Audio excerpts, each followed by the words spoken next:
Hello അസ്സലാമു അലൈക്കും, welcome back.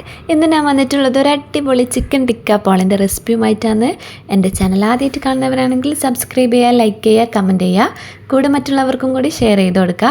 ഇത് വെറൈറ്റി രുചിയിൽ തന്നെ നമുക്ക് ഉണ്ടാക്കാൻ പറ്റുന്ന ഒരു അടിപൊളി പോള തന്നെയാണ്. അതുപോലെ നോമ്പ് തുറക്കും സൽക്കാരങ്ങളിലൊക്കെ ഉണ്ടാക്കാൻ പറ്റിയ നല്ലൊരു റെസിപ്പി തന്നെയാണ്. ഇനി ഇത് നമുക്ക് വേഗം തന്നെ ഇത് റെസിപ്പിയിലോട്ടേക്ക് എടുക്കാം. ആദ്യം തന്നെ ഇതാ ഞാൻ 250 ഗ്രാം ചിക്കൻ നല്ലപോലെ ക്ലീൻ ചെയ്ത് ഇതുപോലെ കട്ട് ചെയ്തെടുത്തിട്ടുണ്ട്. ഇതിലേക്ക് ഒരു സ്പൂണ് മുളക് പൊടി ഇട്ട് കൊടുത്തിട്ടുണ്ട്. ഇനി ഇതിലേക്ക് ഞാൻ ഇട്ട് കൊടുക്കാൻ പോകുന്നത് 1/4 സ്പൂണ് മഞ്ഞൾപ്പൊടിയാണ്. ഇനി ഞാൻ ഇതിലേക്ക് 1/2 സ്പൂണ് ഗരം മസാലപ്പൊടി ചേർത്ത് കൊടുത്തിട്ടുണ്ട്. ഇനി ആവശ്യത്തിന് ഉപ്പും കൂടി ചേർത്ത് കൊടുത്തിട്ടുണ്ട്. അതിനുശേഷം നമ്മൾ മെയിൻ ഇൻഗ്രീഡിയൻ്റായ കസൂരി മെത്തി എന്നിട്ട് ഞാൻ ഇവിടെ ചേർത്തിട്ടുള്ളത്. 1 സ്പൂണ് കസൂരി മെത്തി ഞാൻ കൈകളിൽ ഇട്ടിട്ട് ഇതുപോലെ പ്രസ് ചെയ്തിട്ട് നല്ല പോലെ തിരുമ്പിയിട്ടാണ് ഇട്ട് കൊടുത്തിട്ടുള്ളത്. എന്നാലേ ഇതിൻ്റെ ഫ്ലേവറൊക്കെ നന്നായി നമ്മളെ ചിക്കനിലോട്ടൊക്കെ പിടിക്കുള്ളൂ.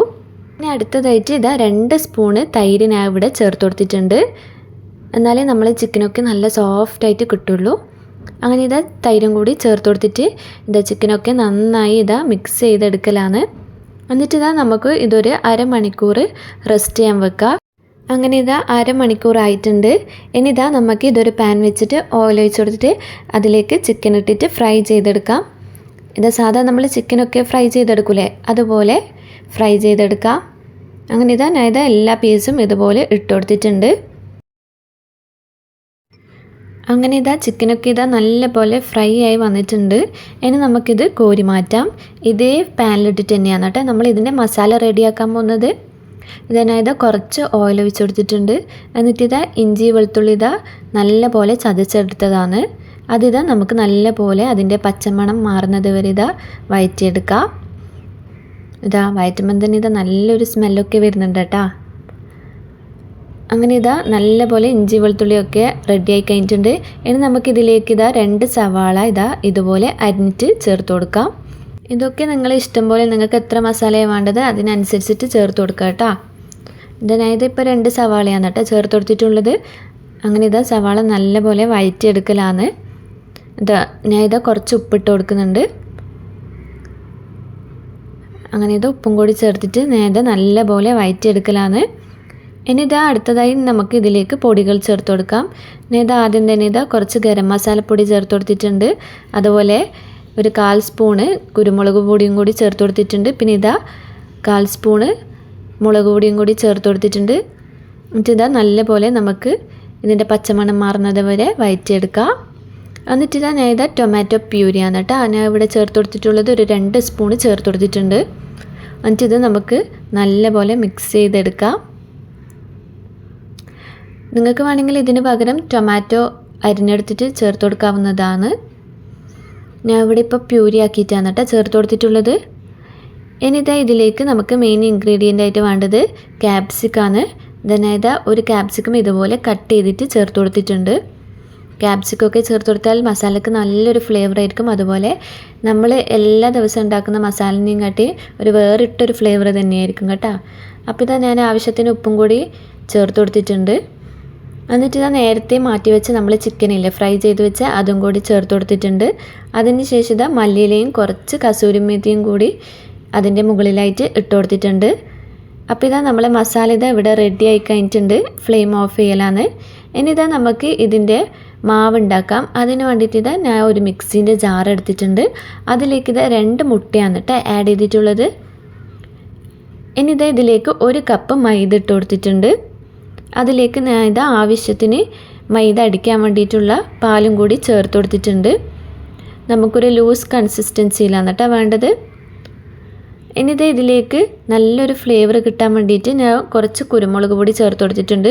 ഒരു 1/4 സ്പൂൺ കുരുമുളക് പൊടി മതി കേട്ടോ. ഇനി ആവശ്യത്തിന് ഉപ്പും കൂടി ചേർത്ത് കൊടുത്തിട്ടുണ്ട്. പിന്നെ നല്ലൊരു ഫ്ലേവറിന് വേണ്ടിയിട്ട് 2 അല്ലി വെളുത്തുള്ളിയും കൂടി ഇട്ട് കൊടുത്തിട്ടുണ്ട്. പിന്നെ 2 സ്പൂണ് സൺഫ്ലവർ ഓയിലും കൂടി ചേർത്ത് കൊടുത്തിട്ടുണ്ട്. എന്നിട്ട് ഇത് നമുക്ക് നല്ലപോലെ അടിച്ചെടുക്കാം. അങ്ങനെ ഇത് നല്ലപോലെ അടിച്ചെടുത്തിട്ടുണ്ട്. ഈ ഒരു ടെക്സ്ചറാണ് കേട്ടോ നമുക്ക് വേണ്ടത്.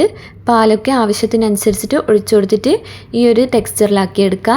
ഇനി ഇതാ നമുക്ക് ഇത് പോളയാക്കി എടുക്കാൻ വേണ്ടിയിട്ട് ഞാൻ ഇതാ ആദ്യം തന്നെ ഇതാ സോസ് പാൻ വെച്ച് കൊടുത്തിട്ടുണ്ട്. അതിലേക്ക് ഇതാ ഓയിൽ ബ്രഷ് കൊണ്ട് ഇത് നല്ലപോലെ എല്ലാ ഭാഗത്തേക്കും സ്പ്രെഡ് ചെയ്ത് കൊടുക്കുന്നുണ്ട്. ഇനി ഇതാ നമുക്ക് ഇതിൻ്റെ പകുതി മാവ് ഇതിലേക്ക് ഒഴിച്ചു കൊടുക്കാം. ഇനി ഇതാ ഇത് നമുക്ക് ലോ ഫ്ലെയിമിലിട്ടിട്ട് അടച്ച് വെച്ചിട്ട് ഒരു 5 മിനിറ്റ് കുക്ക് ചെയ്തെടുക്കാം കേട്ടോ. ഇതുപോലെ ഞാൻ ഇതാ 5 മിനിറ്റ് കുക്ക് ചെയ്തെടുത്തിട്ടുണ്ട്. ഇതാ സൈഡിലൊക്കെ ആയാൽ മതി കേട്ടോ, മിഡിൽ ഭാഗം ആകണമെന്നില്ല.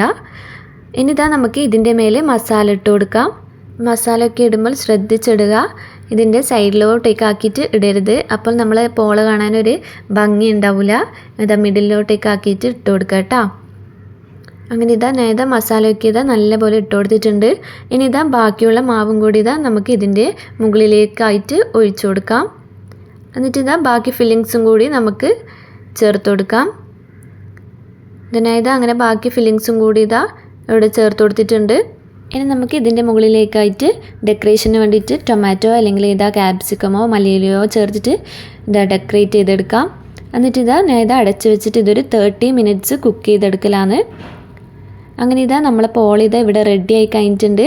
ഇതാ റെഡിയായി ഒന്ന് നോക്കാൻ വേണ്ടിയിട്ട് ഇതാ ഞാൻ ഇതാ ഒരിതാ ഈർക്കിളി വെച്ചിട്ട് ഇതാ ഇതുപോലെ കുത്തി നോക്കലാണ്. ഇതാ അപ്പോൾ പറ്റിപ്പിടിച്ചിട്ടൊന്നുമില്ല. അങ്ങനെ ഇതാ പോളിൻ്റെ മേലെ ആയി കിട്ടാൻ വേണ്ടിയിട്ട് ഞാൻ ഒരു പാനിലേക്ക് ഇതാ ഇത് തിരിച്ചിട്ട് കൊടുത്തിട്ടുണ്ട്. അങ്ങനെ ഇതാ നമ്മളെ പോൾ ഇവിടെ ഇതാ റെഡി ആയി കഴിഞ്ഞിട്ടുണ്ട്. തീർച്ചയായിട്ടും എല്ലാവരും ട്രൈ ചെയ്ത് നോക്കുക.